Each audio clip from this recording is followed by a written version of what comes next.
the ability or the availability of skilled workers really directly impacts and is critical to like the quality, the quantity that the producer can produce, right? Like it all Mm. drives, right?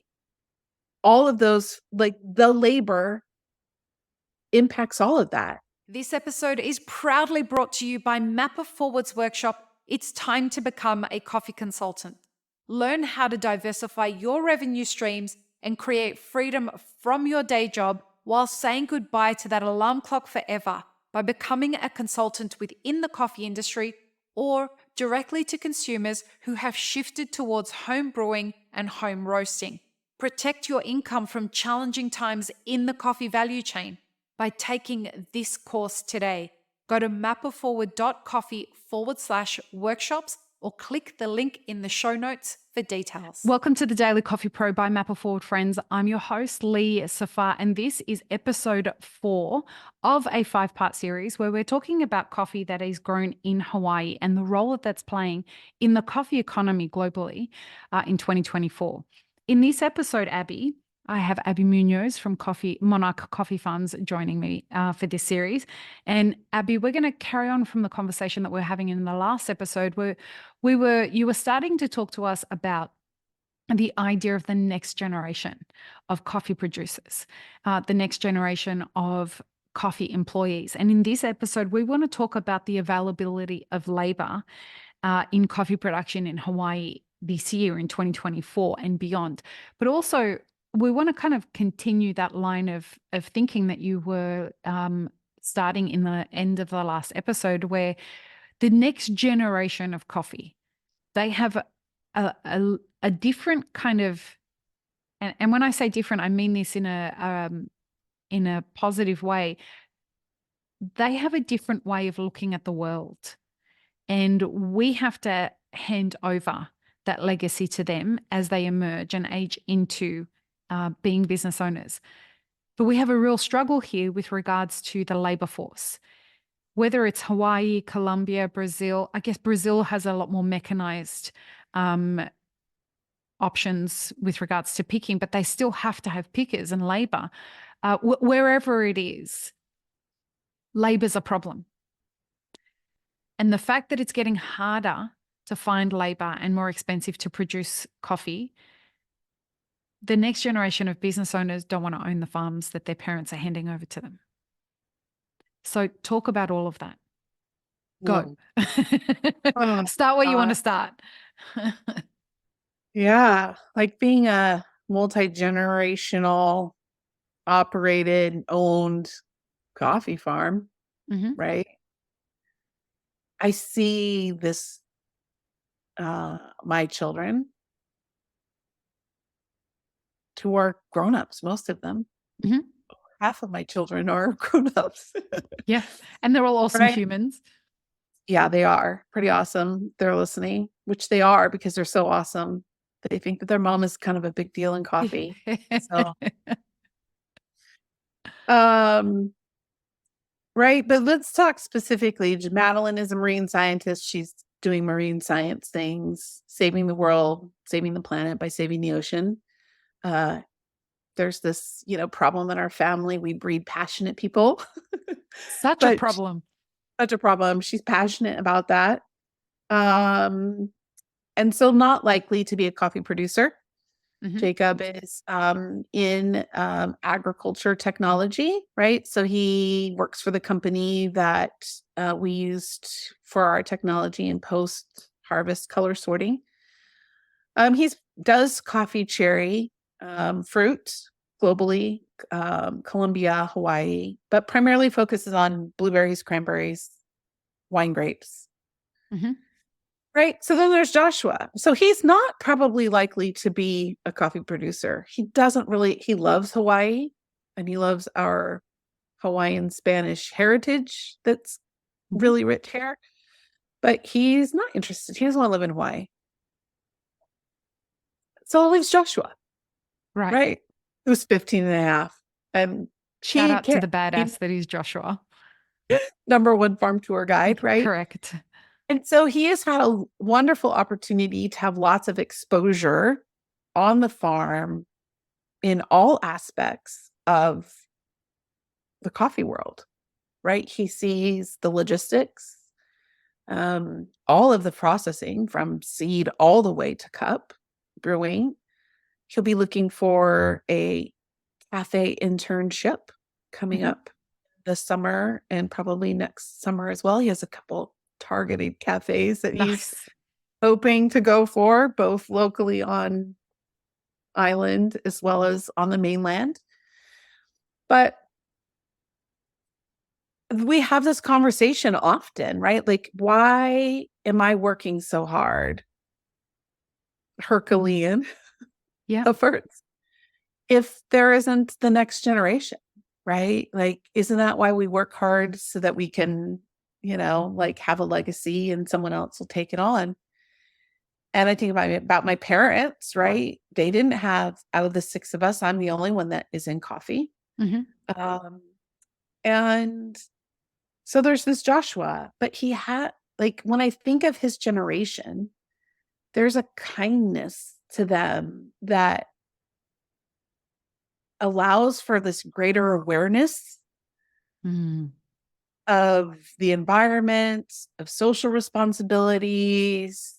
And I feel like because of this awareness and this kindness that they have, they are kinder to themselves than we are. Mm. And they're more aware of like a lifestyle. Do I want to work my arse off 100 hours a week for this?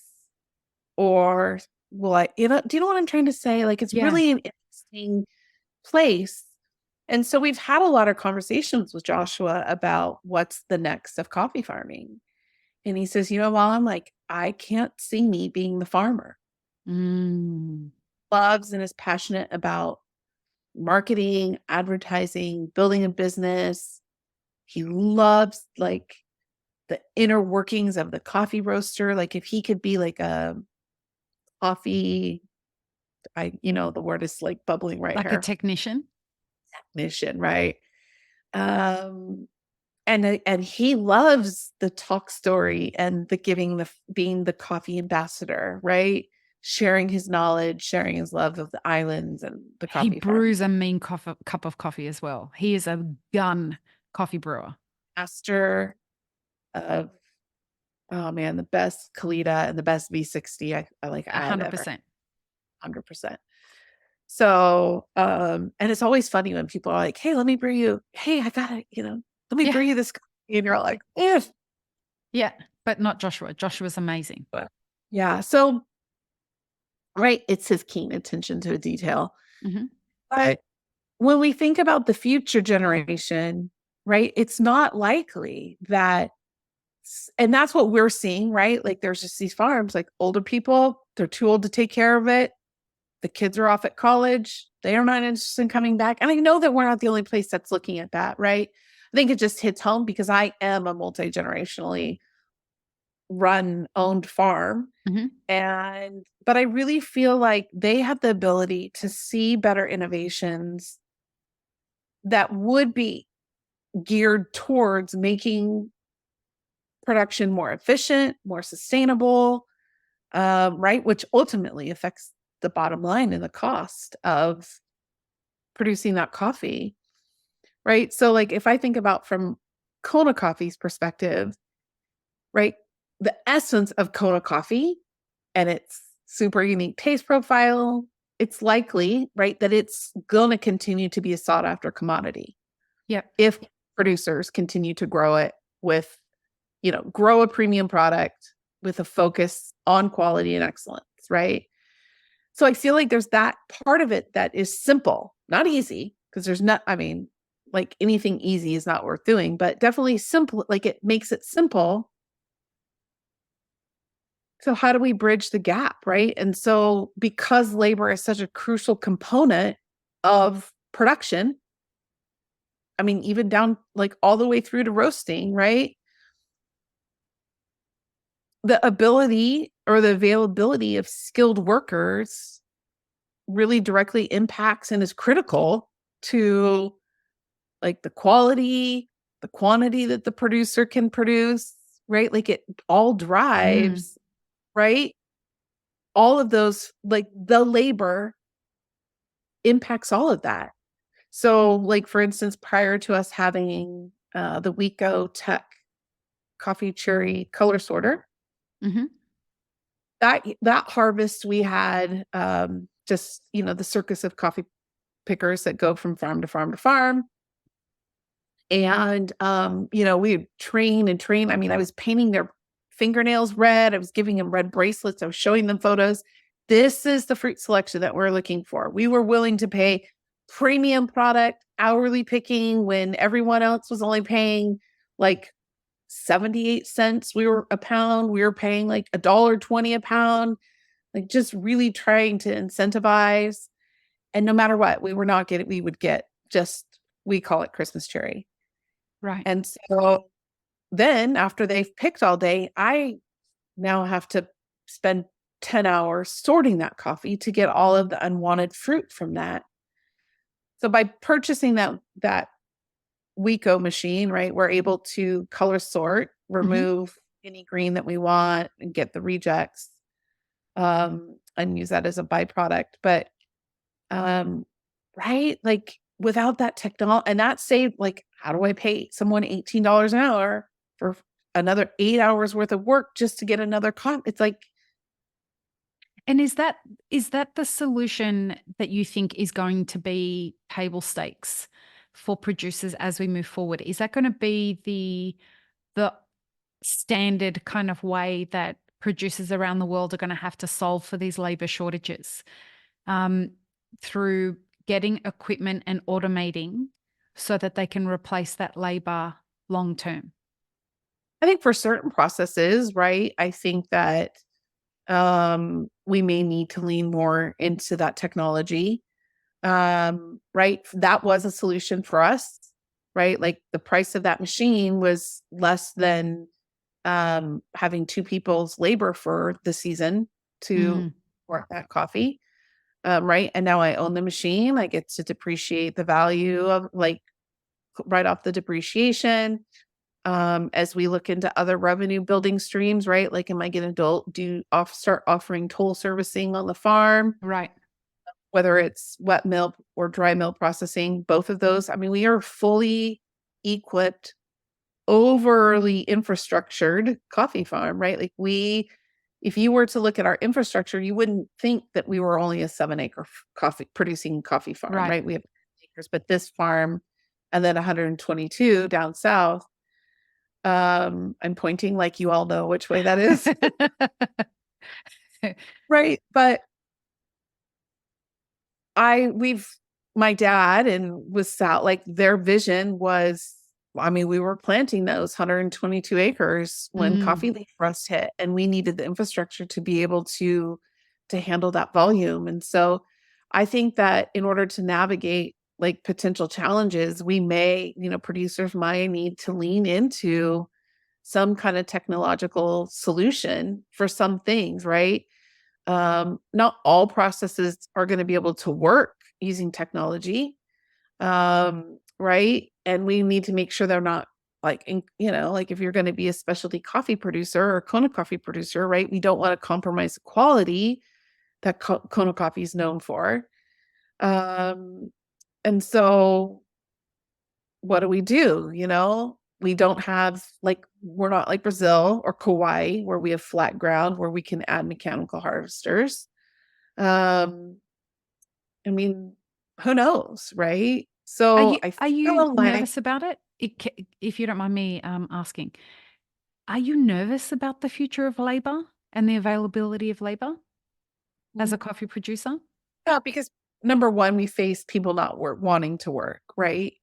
You have people that have degrees who spent buku bucks on their education. Many of them don't have jobs or hate their jobs. But because they have a piece of paper, they feel like they're,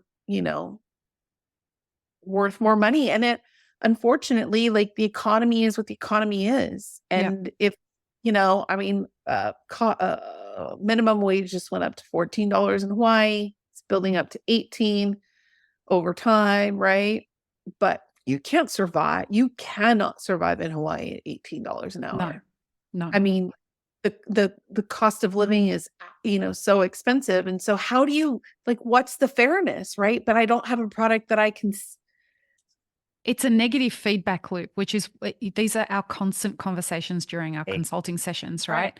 And it sets us up really beautifully for the next conversation, which is the final episode of the series, where we're going to be talking about the volatility of 2024 and how that's going to shape you as a business, but small businesses in general, because everything you're describing is exactly what I hear from coffee producers, roasters, and cafe owners, as well as the support businesses all over the world in this supply chain. Everybody's facing the same problems. The three main winners from our supply chain are not stakeholders or custodians of coffee. It is the landlords, it is the banks that give ag and small businesses astronomical interest rates. And I don't mean that in a positive way. Ag loans are anywhere between 30 to 50% in their interest rates, which is just vomit worthy. And the third beneficiary of the money that's made in our industry is equipment manufacturers. So we have a mammoth task ahead of us as an industry to reclaim the I guess the success of the industry, rather than giving that money to landlords and to banks and particularly equipment manufacturers. How do we empower ourselves to be more successful, finding, like, as we face all these challenges like labor, and this is where I'm nervous about the next 2 years. But with that nervousness comes this deep desire to have these hard conversations and face these challenges, and as a community, look at how we can start solving them. So let's have, join us for the next episode, folks, where we're going to deep dive into this specifically with Abby at a much deeper level. Peace, love, and peanut butter. Have an amazing rest of your day. I really hope you enjoyed this episode, friends. Please don't forget to show us some love by subscribing, liking, commenting, and most of all, sharing this podcast with your friends. Check the show notes for links, including our sponsors and our Patreon. And stay tuned for more great conversations on the Daily Coffee Pro by Map It Forward.